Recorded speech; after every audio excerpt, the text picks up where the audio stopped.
desain manusia itu seperti ini, ini ya. Sebaik-baiknya orang ada potensi jahat dalam dirinya yang belum terstimulasi. Sejahat-jahatnya orang ada kebaikan di dalam diri. Yang ini kalau kita sentuh terus ini mau besar.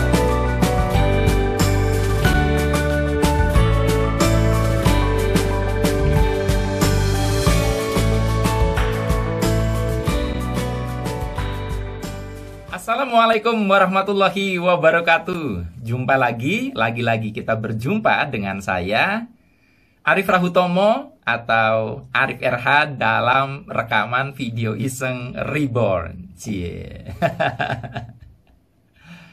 Teman-teman, dalam kesempatan kali ini saya ingin membawakan tema judulnya Hidayah itu Hadiah.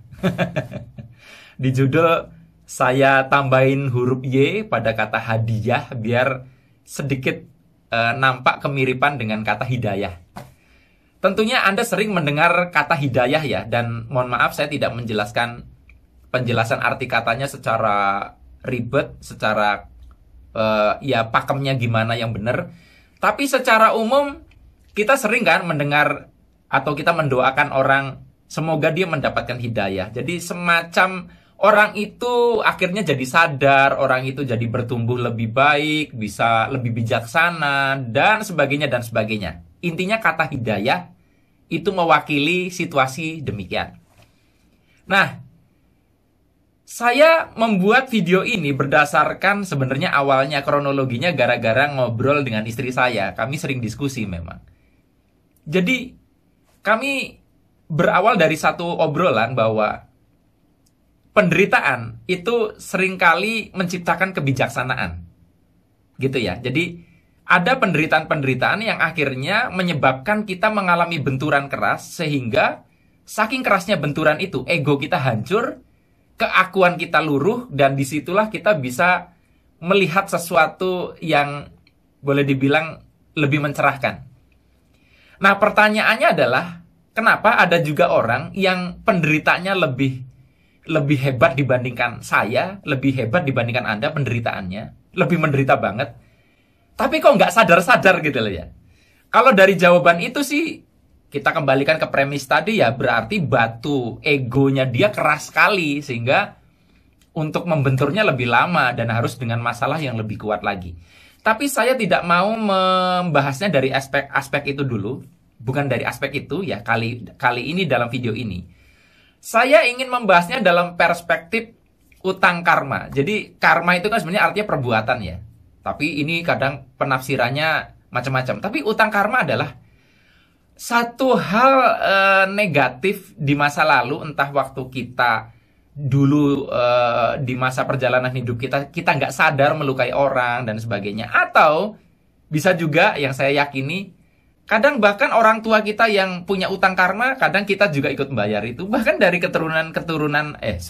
dari generasi-generasi sebelum kita, di atas orang tua kita, itu kadang utang karmanya dibayar oleh generasi-generasi selanjutnya. Saya pernah bahas ini di soal tabungan energi. Jadi, penderitaan adalah salah satu jalan kita membayar utang karma itu. Nah, kapan seseorang itu mendapatkan hidayah itu? Setelah dia menderita gitu ya, kapan?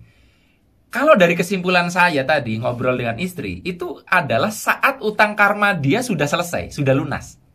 Ketika dia sudah selesai bayar utang, ya, Yang Maha Kuasa memberikan hadiah berupa hidayah. Kalau misalkan orang itu sudah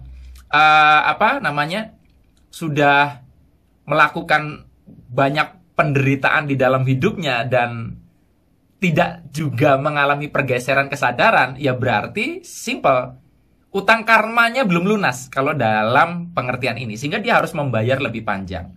Nah, yang lebih repot lagi, ketika menjalani karma ini kan seharusnya penuh dengan penerimaan, kesadaran, misalkan oke deh gue lagi bayar utang karma nih. Sehingga apa? Menjalani utang karma itu, membayar utang karma itu, kita tidak menciptakan utang karma baru. Akhirnya ketika sudah lunas ya selesai. Nah, kadang orang nggak sadar, sehingga dia menolak penderitaan, bayarnya nggak ikhlas, dan akhirnya menciptakan utang-utang baru. Jadi akhirnya nggak selesai-selesai. Dan akhirnya hidayah tidak juga dihadiahkan. Nah, artinya di sini kita jelas banget akhirnya memahami kenapa hidayah itu yang tahu kapannya kepada seseorang cuma Tuhan. Karena Tuhanlah yang memberikan hadiah.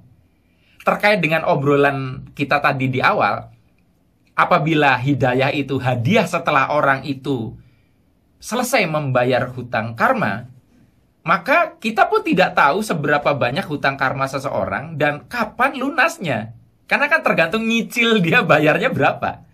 Nah, artinya kita bisa dilihat di sini bahwa kita sama sekali tidak tahu apakah hidayah itu datang atau tidak seperti waktu yang kita duga.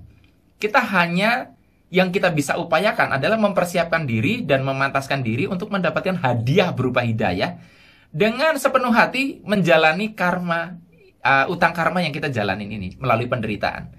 Makanya guru saya Gede Prame pernah mengatakan salah satu doa terbaik adalah begini kepada orang lain loh. Semoga dia dimampukan untuk menjalani karmanya. Jadi itu doa yang baru saya pahami dalam juga ya artinya, karena kaitannya dengan pencerahan dan sebagainya.